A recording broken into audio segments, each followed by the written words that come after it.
Dr. Bhavnika Madhuri, consultant at Harika ENT Care Hospitals, Vanasthalipuram branch. So, ee roju manam what is hoarseness of voice and what are the causes అనేది చూద్దాం. So hoarseness of voice అంటే change in the voice quality, అంటే మాట అనేది మారుతుంది అనమాట. Normal voice కాకుండా voice లో వేరియేషన్స్ చేంజెస్ వస్తాయి అనమాట. సో ఇవి ఏ ఏ కారణాల వల్ల వస్తుంది. సో ముందుగా మనకి అసలు వాయిస్ ప్రొడ్యూస్ అవ్వాలి అంటే వాయిస్ బాక్స్ అనేది నార్మల్ ఉండాలి. అంటే వాయిస్ బాక్స్ లో మనకి వోకల్ కార్డ్స్ ఉంటాయి. వోకల్ కార్డ్స్ అంటే స్వరపీఠిక అనమాట. ఎప్పుడైతే ఈ స్వరపీఠికలో 2 వోకల్ కార్డ్స్ ఉంటాయి మనకి within the voice box. స్వరపీఠికలో ఉన్న వోకల్ కార్డ్స్ నార్మల్ సైజ్ ఉండాలి అండ్ అప్రాక్సిమేషన్, అంటే రెండు ఎప్పుడైతే ఇలా కదులుతాయో అప్పుడే మనకి వాయిస్ అనేది వస్తుంది. అప్రాక్సిమేషన్ మంచిగా ఉండాలి, అనటామికల్ గా మంచిగా ఉండాలి. ఎప్పుడైతే ఇట్లా మన నార్మల్ వోకల్ ఫంక్షన్ ఉండాలి అంటే వాయిస్ బాక్స్ అనేది నార్మల్ గా ఉండాలి. సో ఏ రీజన్స్ వల్ల ఈ వాయిస్ బాక్స్ లో చేంజెస్ వస్తాయో చూద్దాం. సో నార్మల్ గా hoarseness of voice A conditions లో చూస్తాము.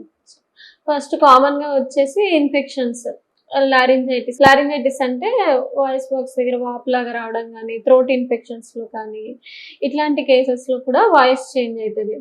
And common cold, upper respiratory tract infections లో వాయిస్ అనేది చేంజ్ అవుతుంది అనమాట. అండ్ నెక్స్ట్ వచ్చేసినట్టయితే ఎవరైతే ఎక్కువ వాయిస్ ని యూజ్ చేస్తారో, అంటే ఒకల టీచర్స్ అవనివ్వండి, సింగర్స్ అవనివ్వండి, ఎవరైతే ఎక్కువ వాయిస్ యూజ్ చేస్తారో వాయిస్ ఫెటీగ్, అంటే ఎక్కువసేపు మాట్లాడడం వల్ల వోకల్ కార్డ్ ఫెటీగ్ అనేది వచ్చి వాయిస్ అనేది చేంజ్ అవుతుంది.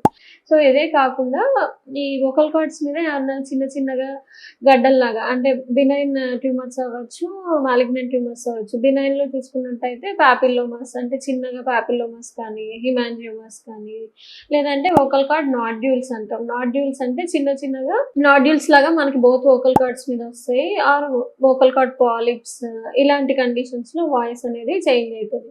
దీంతో పాటు ఎనీ ట్యూమర్స్, ఏమన్నా vocal cord tumours 2 vocal cords మధ్యలో ఏమన్నా కంతిలాగా పెరిగినా సరే, మాస్ లాగా పెరిగినా సరే, లేదంటే వోకల్ కార్డ్ సరౌండింగ్, అంటే సరౌండింగ్ స్ట్రక్చర్ సూప్రాగ్లాటిస్ లో కానీ, హైపోఫారింగ్స్ లో కానీ గడ్డలు వచ్చినా సరే, ఈ వోకల్ కార్డ్ స్వరపీఠిక అనేది మొబిలిటీ అనేది తగ్గిపోతుంది.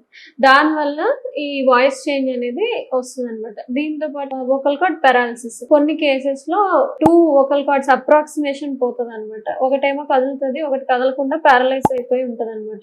ఇలాంటి కేసెస్ లో కూడా మోస్ట్లీ ఎనీ ట్యూమర్స్ ఉన్నప్పుడే ఈ వోకల్ కార్డ్ పెరాలసిస్ రావచ్చు. అండ్ ఈ లంగ్ ట్యూమర్స్, మనకి రికరెంట్ లారింజియల్ నర్వ్ అంటాము.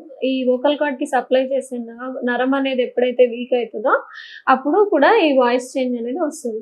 So these are the causes.